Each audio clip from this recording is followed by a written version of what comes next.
विपक्ष की ओर से विरोध किया जा रहा है, जम्मू कश्मीर विधानसभा में भी इसको लेकर विधानसभा में विरोध किया गया। जिस तरह की हंगामेबाजी देखने को मिल रही है जम्मू कश्मीर विधानसभा में, बहुत ही अफसोसनाक है और दुर्भाग्यपूर्ण है।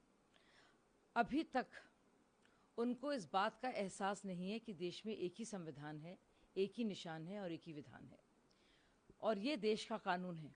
देश का कानून है, बाकायदा दोनों हाउसेज ऑफ पार्लियामेंट से ये पारित हुआ है। उनको इस बात का एहसास होना चाहिए। वो इंतज़ार कर सकते हैं। इस एक्ट को चुनौती दी गई है सुप्रीम कोर्ट में, मामला लंबित है। इससे पहले कि इस पर कोई फैसला हो सुप्रीम कोर्ट की तरफ से, ये देश का कानून है और देश का कानून रहेगा। इसलिए जिस तरह से वहाँ पे हंगामेबाजी हो रही है, प्रदर्शन हो रहे हैं, वाकई में बहुत ही दुर्भाग्यपूर्ण है। संशोधन बिल को लेकर बयान आया, उन्होंने कहा यह विधेयक कानून बनने से मुसलमान कांग्रेस और इंडिया गठबंधन की गुलामी से मुक्त हो गए हैं। यह कानून दंगा मुक्त भारत सुनिश्चित करेगा। जो कहते हैं कि इससे इस्लाम खतरे में आ जाएगा, वे झूठ है। देखिए कितना झूठ फैलाया जा रहा है और कितना भ्रमित किया जा रहा है मुसलमानों को। और ये वो लोग हैं जो मुसलमानों के वोट पर जीते हैं, उनके वोट से ये सत्ता हासिल करते हैं, और उन्हीं लोगों को, उसी समुदाय को किस तरह से वो गुमराह कर रहे हैं। तो इंद्रेश जी सही कह रहे हैं कि ये बिल जो एक्ट बन गया है वाकई में बहुत ही ज़रूरी था, और इससे गरीब मुसलमानों का फ़ायदा होगा। और जानबूझ के उनको क्यों वर्गलाया जा रहा है, परेशान किया जा रहा है। ये एक्ट सुनिश्चित करेगा कि देश वाकई में दंगा मुक्त हो, और एक जो सियासी गुलामी रही है वो गुलामी ख़त्म हो, क्योंकि इन पार्टियों ने बंधुआ बना के रखा हुआ है मुसलमानों को, और उनको चारा समझकर इस्तेमाल करते हैं वो इलेक्शंस में। तो अब मुसलमानों के पास असली आज़ादी, जो राजनीतिक आज़ादी है, वो मिलेगी।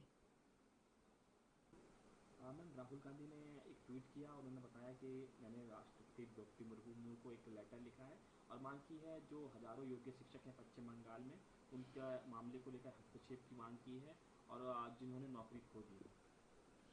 तो राहुल गांधी, जाहिर सी बात है, बंगाल में जो पूरी तरह से उनकी ज़मीन खिसकी हुई थी, कहीं ना कहीं उसको लेकर चिंतित हैं और वो सवाल पूछ रहे हैं।